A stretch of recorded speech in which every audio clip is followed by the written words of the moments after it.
That is not acceptable. We've been deceived, we've been failed, and so many people, young and old, have been drilled with absolute fear. And it's that fear that's been driving this situation forward. The more fearful you are, the easier you are to be controlled and manipulated. The less fearful you are, the harder it is to be. And by us being here today proves that to be true.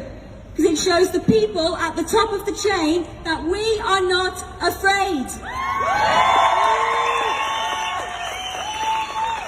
We are not afraid, and we will fight until fear is overridden by strength, knowledge and unity.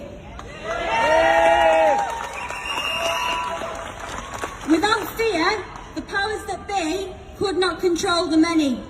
They could not drive people into submission. They could not create division between the people. And they could not strip away one's ability to think for themselves. They could not achieve their agendas. And without the mainstream media, those fears could not be.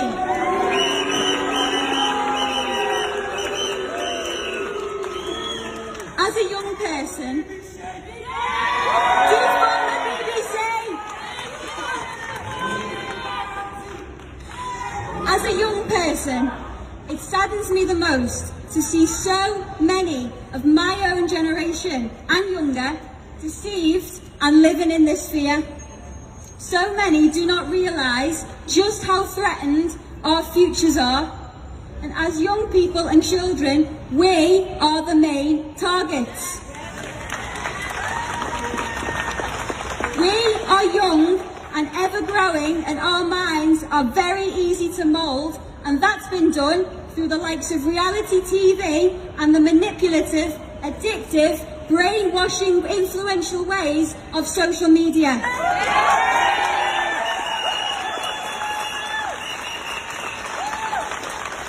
The powers that be, they don't want young people especially to know any different than what's presented to us through our phone and TV screens. They don't want us to see the real world for what it actually is. They don't want us to be able to communicate properly, to be strong-minded, and they don't want us by any means to be able to have our own minds.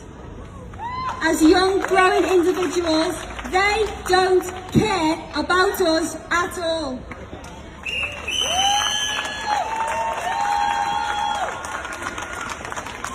As young people, we always say how much that we want to change the world. And if we really want to do it, we need to start looking up and out from those screens at the real world around us.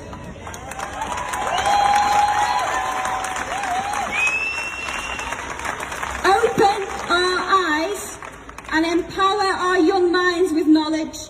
Question absolutely everything from social media to mainstream media to COVID-19. On the 19th of March 2020, the government website stated that the virus was downgraded from being a high consequence infectious disease. 4 days later, we went into lockdown. Why?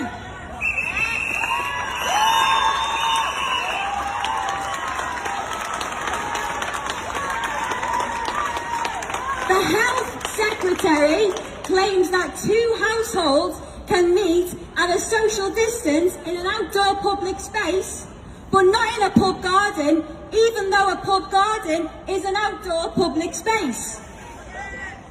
In some restaurants, you must wear a mask when ordering takeout food, but not if you're ordering to sit in.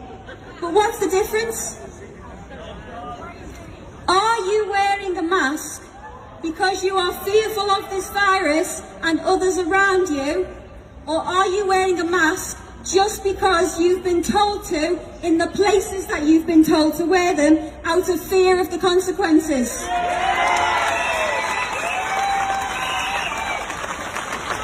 Do you believe everything that you've been told just because you've been told it's happening or it exists or because it's for your own benefit? Or Are you able to think for yourself and find out information for yourself instead of the government and the media doing it for you?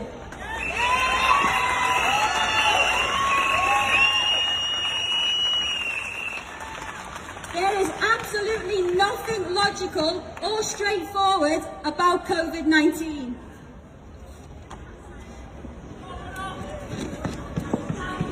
There is a much bigger picture to be looked at. So I would strongly encourage you all to look into the following.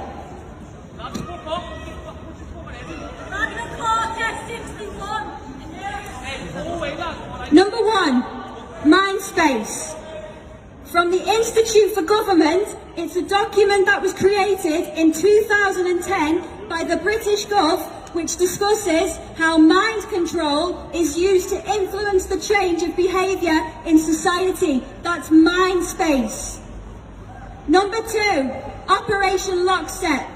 Operation Lockstep is part of a wider document called Scenarios for the Future of Technology and International Development, written by the Rockefellers in 2010.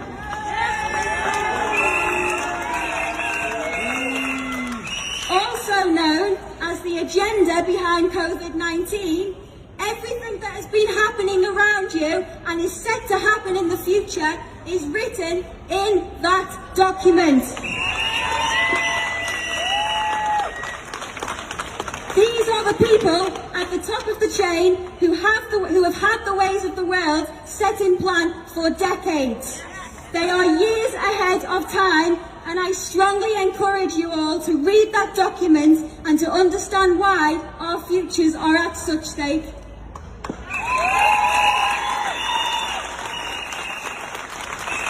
I'd also strongly encourage the following to be looked into. UK Column News, Dr. Rashid A. Buttar and Dr. Vernon Coleman.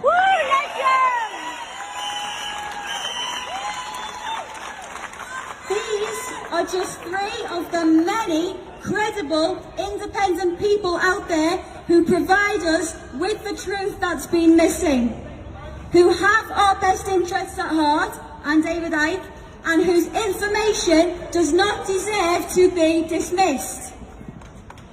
It's time now, more than ever, for people of all ages everywhere to unite.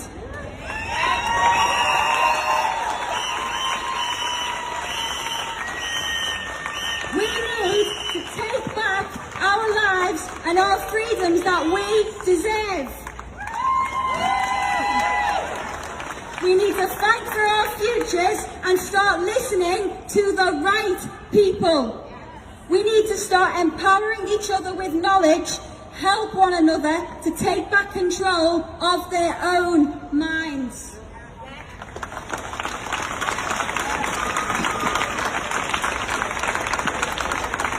Talk to each other, calm and collected, in ways that leaves people thinking and questioning. All of us here today, never stop speaking your truth.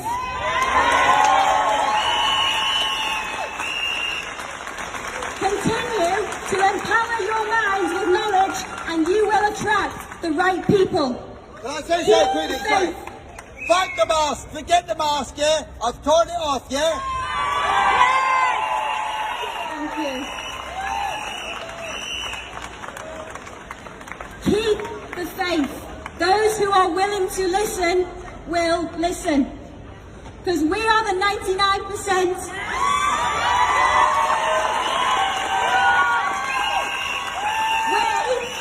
We are unity. We have the real power. It all depends on how we use it. And with that in mind, I'd just like to finish on a rather inspirational story, as Aesop's fable, The Bundle of Sticks. It's a story of an old man, a father to a set of sons, constantly fighting with one another. On the point of his death, the old man calls his sons to be around him to give them some advice. he asked his servants to bring forward a bundle of sticks that are all tied together. The old man then asks each of his sons to one by one attempt to break the bundle of sticks.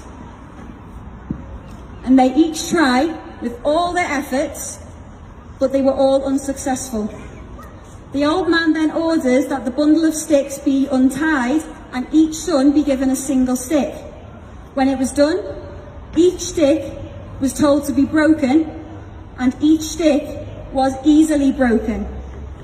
The message from the old man to his sons was that individually you can easily be conquered, but together you are invincible.